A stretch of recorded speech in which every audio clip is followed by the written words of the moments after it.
My English isn't good enough for story writing. How can I get help? There are a lot of ways to improve your writing in order to tell stories, and none of them are hard to find.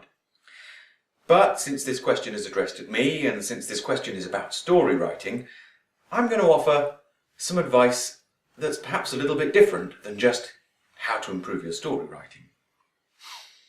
If your English is good enough to ask this question in the first place, and your English is good enough to understand the answers, assuming my answer is clear enough, this means that your English is good enough for some stories.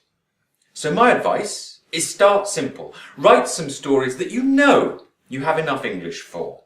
To begin with, your stories might seem very short and plain.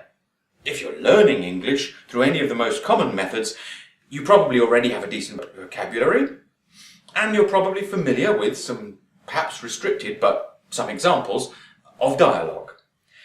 In my experience, there is no better way to be creative than to work within tight constraints.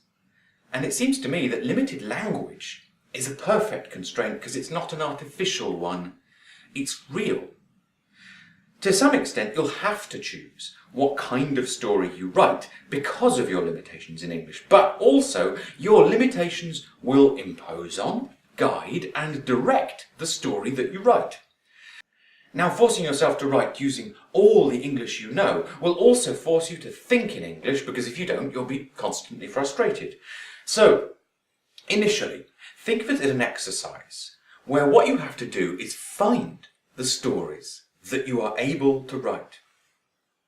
Actually, I'm rather envious, because I think that if you pursue this to its conclusion, what you'll develop is a very acute sense of self-expression that will be unique to when you write stories in English.